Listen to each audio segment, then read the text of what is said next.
actually we make a lot of progress on the algorithm.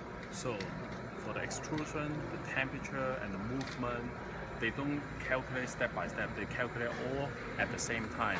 So it's like a super brain compared to all the other in the market, which is 5 times faster than all the conventional 3D printer in the market.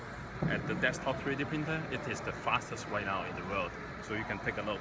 For the bracelet here, it only takes 8 minutes to print it. But in the market 3D printer, it takes about 40 minutes. And you can see it's the regular speed right now.